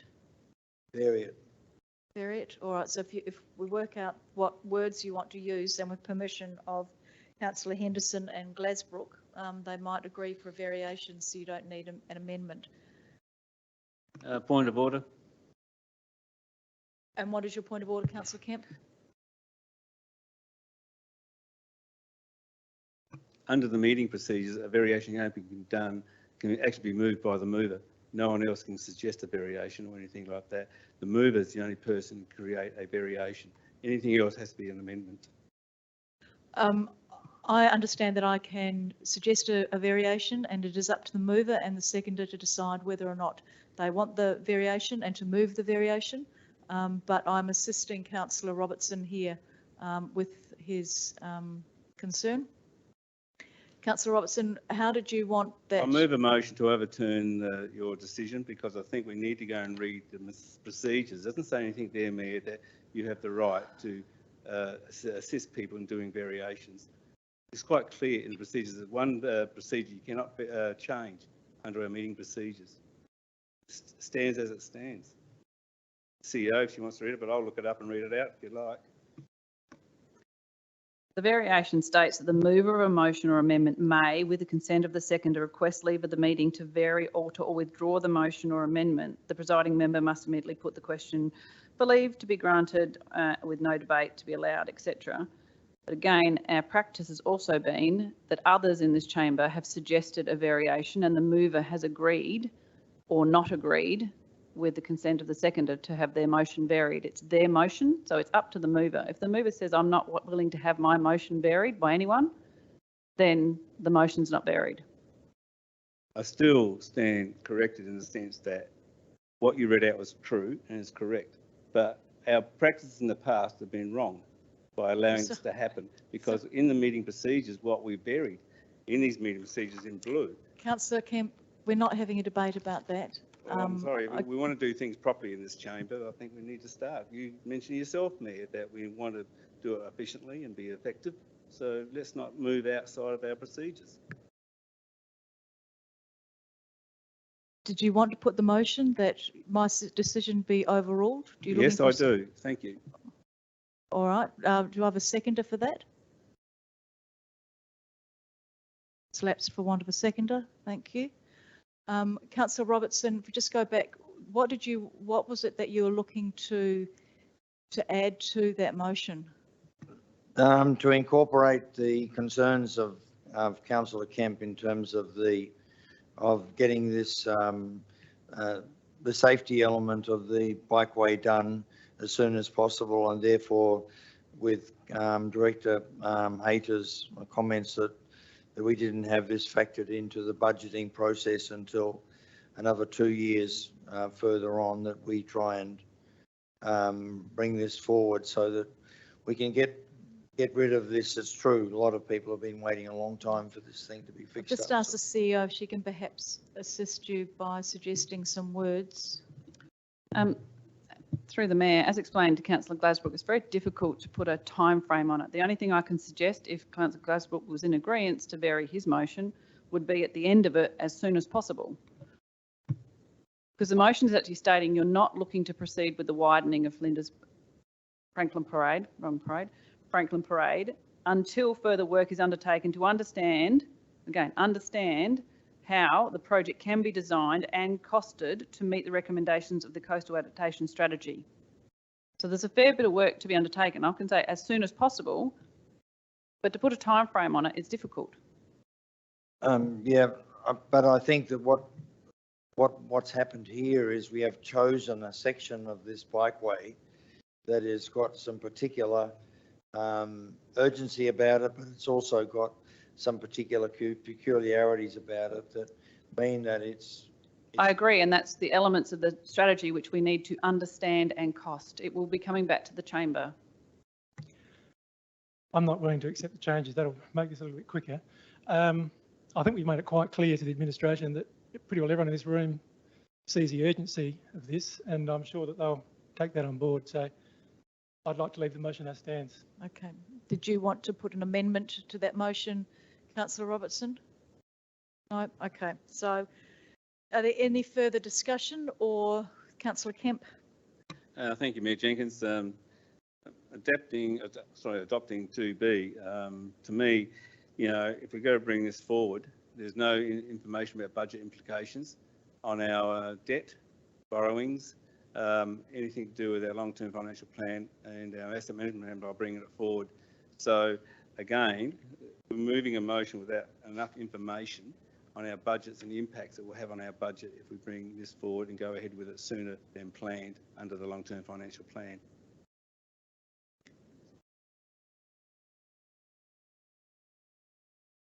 Going through the Mayor, we can't actually look at the implications on our asset management plan, long-term financial plan, until we undertake the work to understand the design and the costings of it. That will need to be brought back to the chamber, which you would then endorse, which then would amend those plans. So this is looking for the administration to undertake a further piece of work for the chamber to understand those costings. Mayor Jenkins, I just need to clarify something with the CEO. I wasn't meaning about the long-term financial plan on the statement you made. I'm saying about the budget implications by what this document, this recommendation will make, that will have an impact on our future budgets, and that due to the fact that if we bring it forward from the long-term financial plan, it will impact on our current annual plan or next year's annual plan. It has not been taken into account into this recommendation. Not the actual long-term financial plan, what you stated, it wasn't what I was meaning. So this is what I'm saying, is just that we don't have the budget implications on this recommendation, because if you go out and do it and decide to come up and run this next year, 22-23, and build a wall, which is not in our long-term financial plan to do until 24-25, then it will have an impact on our borrowings and our debt. Correct, Councillor Kemp, you're right. It will have an impact, but we won't know that impact until we bring the design options and costings back to the chamber. That's when you make a decision on the budget implications. At the moment, we'd need to undertake that piece of work for you to make that decision. Are there any further comments or questions in relation to this recommendation? Councillor Glasbrook, did you want to close the debate or say anything further? No. I'll put it to the floor. All those in favour and those against?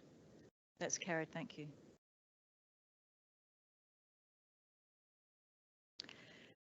Item 12.5, Flourio Regional Waste Authority Asbestos Material Project.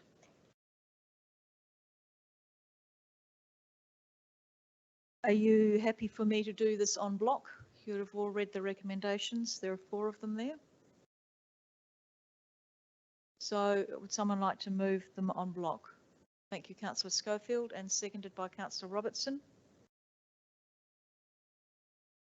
Do either of you want to speak to them? Councillor Robertson? Yes, I just have a question that I still haven't received a satisfactory answer to before on this asbestos contamination material project. And that is, or there are 2, the main question is, what action is being taken to prevent this happening again? We have a clear idea on that yet. Can you, Karen? For instance, is there more frequent testing? Because we only discovered this a year or so after the... Director Rokoczynski can answer that. Thank you. Through the chair. So the Flourio Regional Waste Authority have altered their operations. They have done a few things. They've changed the types of items that they actually accept at the waste recycling depot, and that's to reduce the likelihood of receiving asbestos contaminated material in any of the loads. Previously, for example, secondhand building materials from demolition, like that, and they were actually found to be some of the highest risk materials for asbestos contamination. So they've actually reduced the list of items that they'll accept in for the time being. The second step that they've taken is that they actually, once that they inspect, they set aside the material, and then they actually do of that stockpile of material before they crush the material, so they can actually detect quantities of asbestos, and if they were to find it was contaminated, then they would treat the entire stockpile as contaminated rather than moving to a sale of product. Thank you. Are there any further questions or any further comments? I just have one question that just came to me this afternoon, but doesn't relate to the asbestos. That question was, does FROA, and I guess probably the council as well, have adequate stocks of AdBlue motors that we have? That's the additive that goes into... We'll take that on notice, Councillor Robertson. CEO wasn't sure. Councillor Kemp. Thank you, Mayor Jenkins. Just a question under the budget implication concerning the establishment of the cash advance debenture facility, which won't impact us until 22-23, but surely I would have thought there'd been some information in here apart from trolling through the long-term financial plan of the FROA that it will impact on our 22-23 long-term financial plan and then an annual plan. I thought there might have been some commentary in there about what those impacts may be and how much money it will cost us we have to plan for, even though it's only maybe only a couple of months away when we start debating our new annual plan and budget. So for us to approve item 4, I thought we would have had some information on the background of the impact, but it's not there. Perhaps Eon, would you be able to? I can answer that now, I may want to add to it. So it is actually detailed quite specifically on page 100, and it is as part of their long-term financial plan. They've done one for each of the councils to look at the additional cost. So the additional cost to our council starting in 22-23. Sorry, I help if I put my glasses on. Is 44,208, and then we have an increase. So it's an increase to what we normally contribute to the FROA authority of $246,593 each year will be added to our long-term financial plan. That is the impact of the cost to us each financial year, in addition to what we normally contribute to the authority for our waste services and additional collection services. Thank you, CEO, but I thought for simplicity, as this is a public document, instead of what for the public having to continue to wade through this document as a whole, I thought there would have been a little statement in there to highlight it for them. Because I wouldn't imagine the community stroll goes through about 20 pages of this document to get the answers they want. I thought it would have been a simple thing to put in there. That's all it was. Councillor Kemp, this document is for councils, for council agenda. It's open to the public if they want to see it. We've got nothing to hide, but it is for all of us councillors. If we have any questions or if we have difficulty finding something, please don't hesitate to ask the CEO or to let somebody know about that. Are there any further questions or any further commentary on that? If not, I'll put it to the vote. All those in favour? And those against? That's carried. Thank you.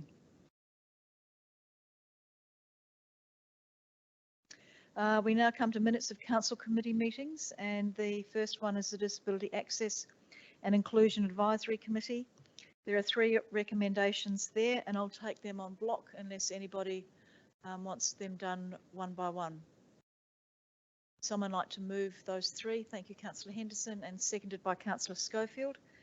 Does anybody have any questions in relation to those recommendations? If not, I'll put them to the floor. All those in favour? Those against? That's carried. Thank you very much. The Recreation Centre Management Committee. The recommendations that Councillor Receiver, note them. Thank you, Councillor Hales. Seconded by... Thank you, Councillor Schofield. Do either of you want to speak to them? Councillor Hales. Thank you, Mayor Jenkins. Just a quick question rising out of it, probably for Director Hayter, just in relation to the Encounter Bay Sports and Recreation Precinct update. And it speaks of the consultation that we're going to embark on between December 2021 and June 2022. The question is just in relation to where that project's currently at. Thanks, Kathy. Thank you, through the Mayor. Councillor Howes, so we've started on some additional stakeholder consultation, and the public consultation materials are currently being prepared, so we're almost ready to go. Just to follow that one up, does almost ready to go mean pre-Christmas or New Year? Ideally pre-Christmas. I'm just at the moment looking at a staffing matter, so ideally pre-Christmas. Thank you. Are there any further questions or commentary on those minutes? If not, I'll put them to the floor. All those in favour? Those against? That's carried. Thank you. The representative reports for December, would someone like to move that they are received and noted? Thank you, Councillor Hales, and seconded Councillor Henderson. Does anybody have any questions, comments relating to them? No, I'll put that to the floor. All those in favour and those against? That's carried. Thank you.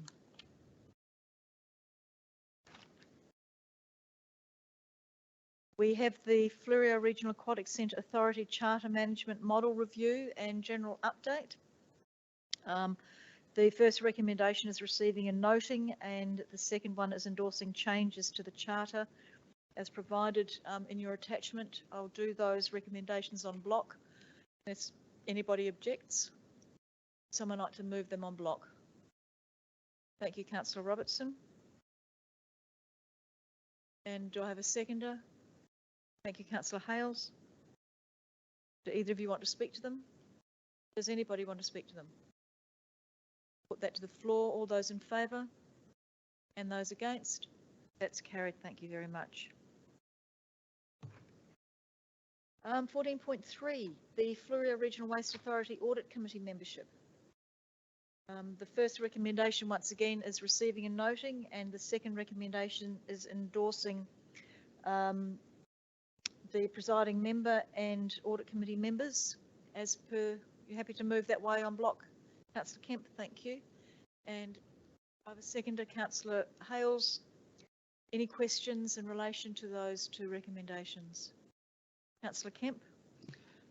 Just a question, I suppose, around, and there's nothing against Director Karen Rokoczynski, but on previous subsidiary audit committees always had someone from the accounts area like Kelly Knight Stacey or someone like that. I'm just curious as to why a director compared to a financial management type person, that's all.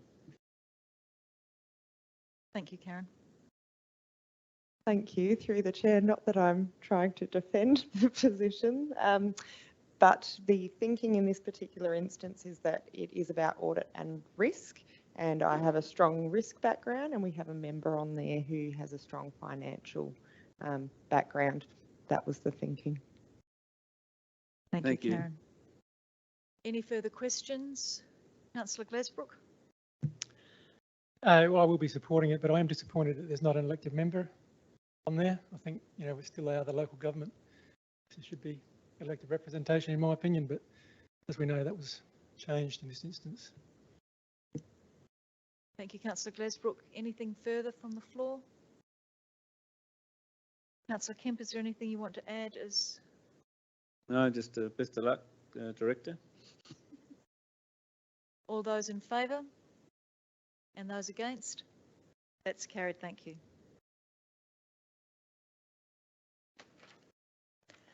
We now have the Mayoral Report, and the recommendation is that Council receive and note that. Thank you, Councillor Henderson and Councillor Schofield seconding that. Does anybody have any questions or any commentary in relation to the Mayoral Report? Put that to the floor. All those in favour? And those against? That's carried, thank you. 15.2, the elected member reports. There are no elected member reports to receive and note for this month. And perhaps a question for you to think about, because I know that often there'll be one or two maybe elected member reports, and not everybody puts them in. Is it something that you still want to be coming to? Don't want elected member reports to come to council, then that might be something that somebody would like to move as a motion at some stage and to discuss. I think the community like knowing what is going on and what the elected body and what the mayor is doing in the community. And so in terms of being transparent and letting them know what you're doing, I think it's a very good idea. However, as an elected body, if people don't want to put in their elected member reports each month, it really isn't worth it. And so it may be better not to do it at all. So have a think about that and let me know what you would like.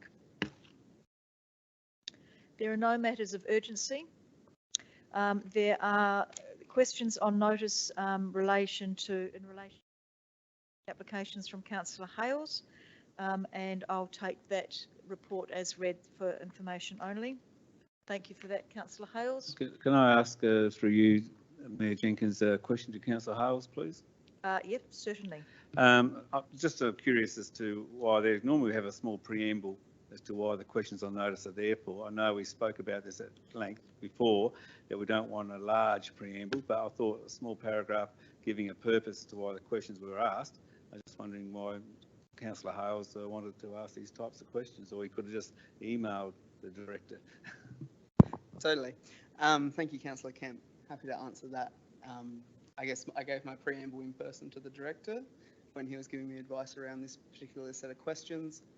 It simply came out of a curiosity from some members of the community in relation to the time spent in turning around development applications within the council, opposed to, I guess, external certifiers and the like. So, yeah, I simply said I'd get them the information, and as so, the in Coventry staff have gone about fetching it, and it's there for them. Now they can peruse it. As you said to a previous report, it's there for them to read. It's pretty simple, this one. So I definitely thank staff for their time on this. And we certainly have had a large number of applications in the last 6 months or so, which is great. So as I said, there are no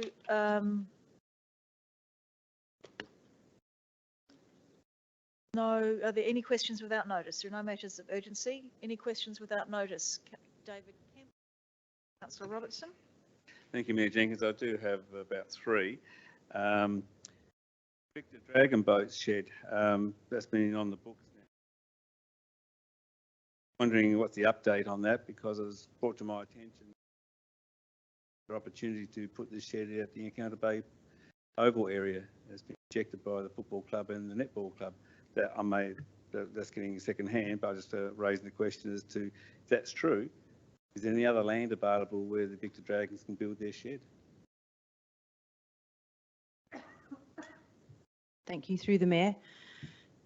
So there's lots of things in response to that, Councillor Kemp. Yes, we are still working with the Victor Dragons. One of the things we're looking at now is whether or not potentially the cricket club would, because the cricket club is also looking to do some work at the Encounter Bay Recreation Ground, and whether or not it's potential to build the Dragon Boat shed next to the cricket club shed and still have a drive-through for them.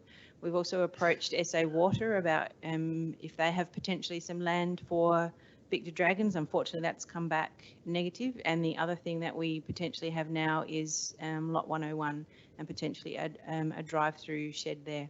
So we are still trying to find them a home. Sorry, Councillor Kemp. My second question. Sorry, can I make a comment about that same subject? Am I allowed to do that?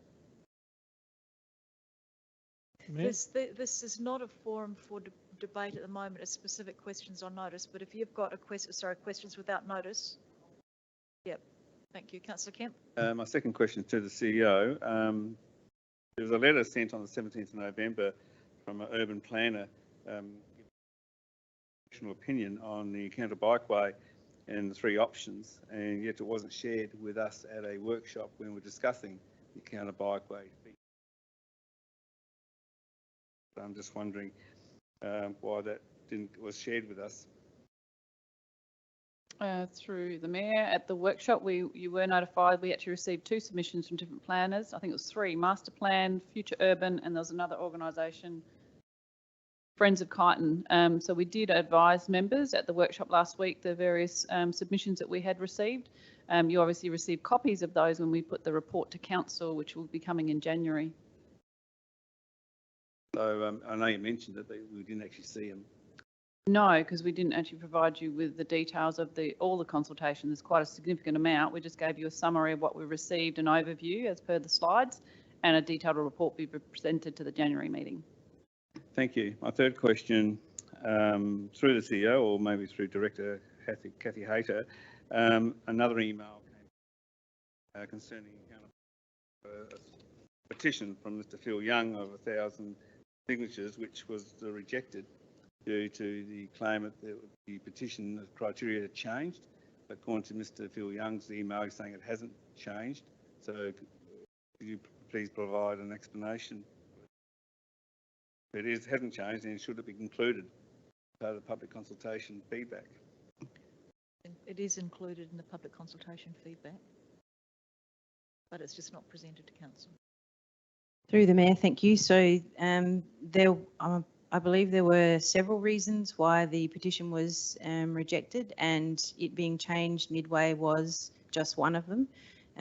There is a whole string of email conversations with the head petitioner about the changes to the petition, and including expanding it from just being about Victor Harbour to it being about Alexandrina Council as well, and about it being broadened out. And that petition also predates when the options out to. So in terms of being when the petitioner, the lead petitioner, sent in that petition, and the cover note said, please accept these as names against 3.2, the option 3.2, that those people that signed the petition, that 3.2 wasn't, or even 3 wasn't released at the time. But there were, I believe, a number of things against the guidelines that the petition was measured against in terms of its validity. And just to add from what Cathy said, while the petition was not accepted because of that to present to council, it is still being included in the consultation material that we are looking at. Thank you very much. Those are my questions. Thank you. Thank you. Councillor Robertson, you had some questions. Yes, thank you, Mayor. To to the CEO in relation to the penguins on Granite Island. The new causeway is to be officially opened in a few days on the 22nd of December, and we're expecting a flood of visitors to the island. We're in the middle of the current breeding season. We are hoping that the Department of Environment will actually provide some rangers on the island at night time, which I believe something that the CEO is following up with the Department of Environment about, but well, we're not holding our breath on that, any action coming out of that. But from the Penguin Monitoring Group, is it, can the council provide permission for the Penguin Monitoring Group to put up a sign, large sign, to discourage dogs being taken onto the causeway that explains to the public why dogs should not be taken onto the causeway? I'll need to take that on notice because it depends where you're wanting to put the sign. Because if it's on the causeway, I need to seek permission from DIT. If it's on the island, I need to seek permission from DEW. It's on our land. And then I need to have a look what is in the content of the sign. So if you're happy to get the Friends of Granite Island to make contact with us and what's in the sign, we can have a look at it and give consideration. Has there been any further progress on the investigation of us in putting up an enhanced CCTV presence on our land? Monitoring of people traffic, potentially dog traffic as well?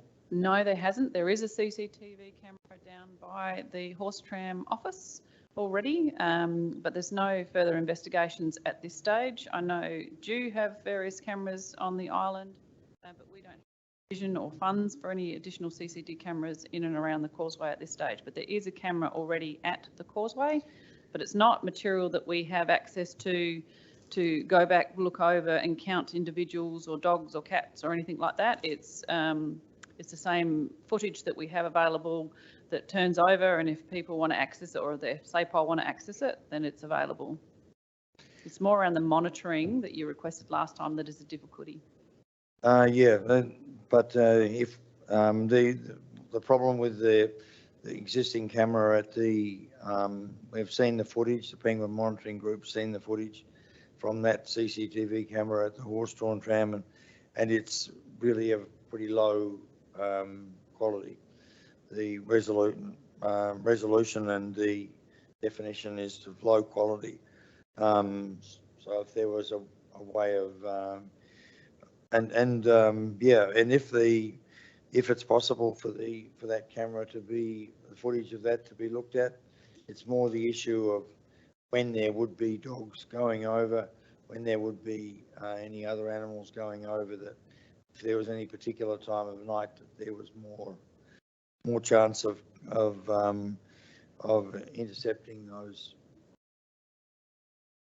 Yep, thank you. All I can suggest, Councillor Robertson, is maybe outside of this meeting, if you're wanting council to invest further in regards to a role that we play in the little penguins and their conservation as a council in terms of that investment, whether it be CCTV cameras or footage, availability of it, I would suggest you put a budget bid to the chamber to actually get the chamber support, because we don't currently have any funds or budget to provide that support, and it's very difficult for me to give you answers to your questions when it's not something we have committed resources to.